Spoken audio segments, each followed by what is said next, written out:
mengefisiensikan waktu, langsung saja materi Oke, pertama akan dibahas. pendahuluan. Materi ini membahas keterampilan, pemecahan masalah, dan pengambilan keputusan dalam tim kerja multikultural dan dari berbagai tingkatan, budaya, individu, dan organisasi. Meskipun sering dianggap sinonim, pemecahan masalah adalah proses penemuan solusi untuk masalah atau peluang yang dapat melibatkan berbagai pendekatan logika, intuisi, kreativitas. Pengambilan keputusan adalah membuat pilihan melalui serangkaian langkah tertentu dan bisa bersifat rutin atau strategis.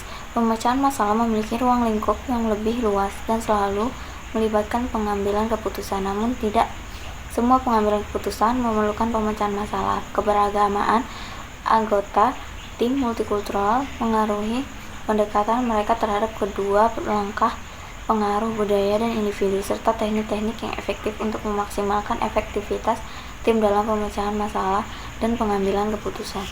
Pendekatan pemecahan masalah.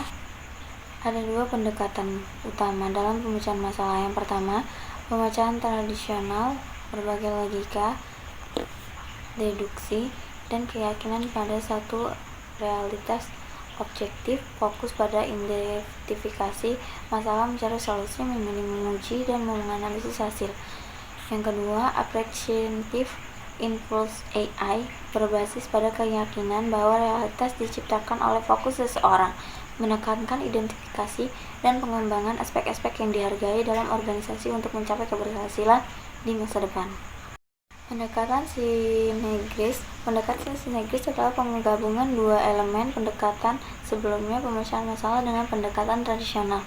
Approach include AI dengan mengakui orientasi pemecahan masalah setiap anggota dan memanfaatkan keberagaman tim secara positif. Langkah-langkah meliputi menjelaskan situasi, menginterpretasikan secara budaya, serta berbagai dan mendiskusikan dampaknya. Yang ketiga, model sinergis pemecahan masalah dan pengambilan keputusan. Mengadaptasi model-model yang ada menjadi 6 langkah. Mengembangkan kesadaran masalah, mengumpulkan informasi, mengidentifikasi alternatif, memilih solusi, termasuk siapa yang membuat keputusan dan metodenya. Mengimplementasikan solusi dan mengevaluasi hasil. Pengambilan keputusan rutin umumnya melibatkan langkah-langkah kedua hingga keempat.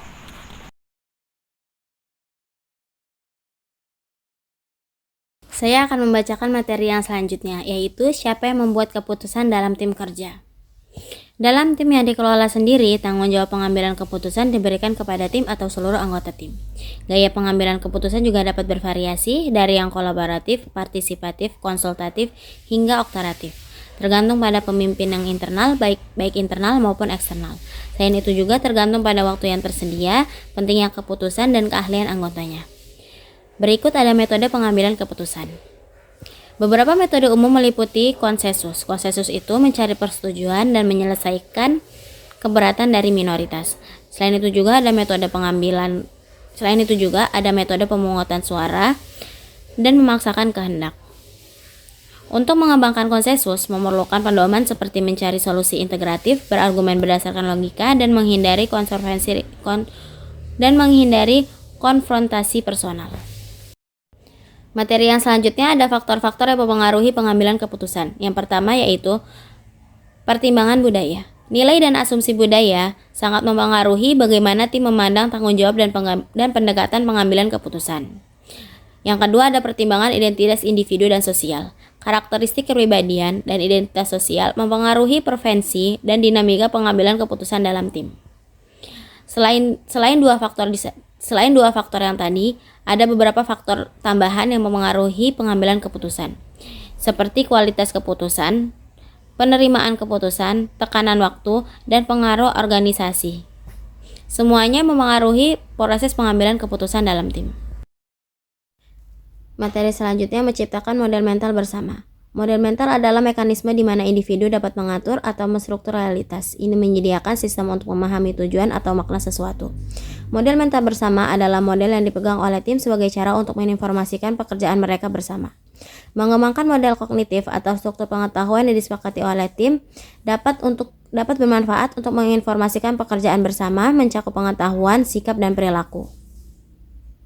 Dengan mengembangkan atau menciptakan model mental bersama, dapat membantu meningkatkan efektivitas dan kinerja tim melalui keselarasan tujuan dan komunikasi yang efisien. Pemikiran kelompok atau group think. Pemikiran kelompok, fenomena mengambil keputusan yang cacat karena anggota enggan menyurahkan pendapat yang berbeda. Seringkali karena tekanan eksternal, gejala yang meliputi ilusi kekebalan, meremehkan kritik, dan tekanan langsung. Selanjutnya, mengembangkan teknik pemecahan masalah dan pengambilan keputusan dalam tim. Pemilihan teknik yang tepat tergantung pada tingkat mengembangkan tim dan fasilitasi yang ada. MC Pazen mengategorikan teknik menjadi pelestarian paradigma atau asosiasi bebas nyaman digunakan. Peragaan atau paradigma atau juga mengembangkan ide baru butuh kepercayaan dan pemecahan paradigma atau stimulus tidak terkait butuh kepercayaan tinggi.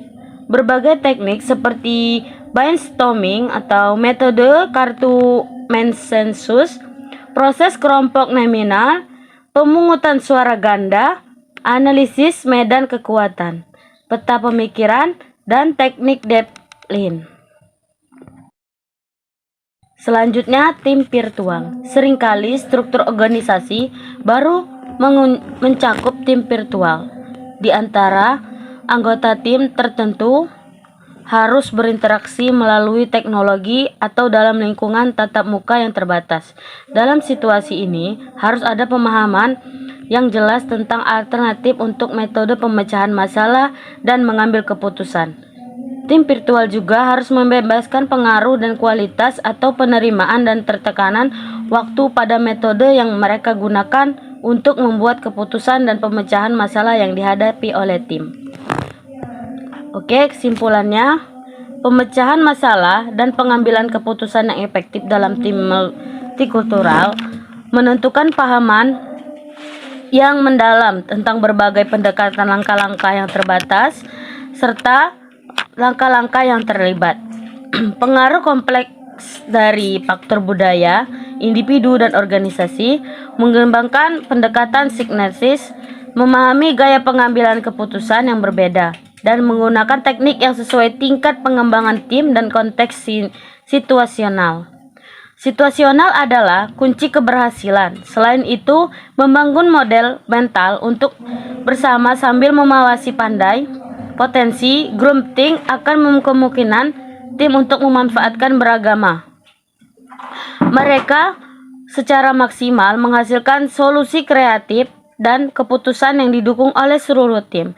Kemampuan untuk beradaptasi dan mengembangkan proses inklusif, terutama dalam konteks tim virtual yang semakin umum, akan menjadi semakin penting di masa depan. Terima kasih. Demikian hasil diskusi kami yang dapat kami sampaikan. Sekarang kami akan membuka sesi tanya jawab. Yang ingin bertanya silakan tulis di kolom komentar ya. Demikianlah pemaparan materi dari kami. Jika kami ada salah kata, kami mohon maaf kepada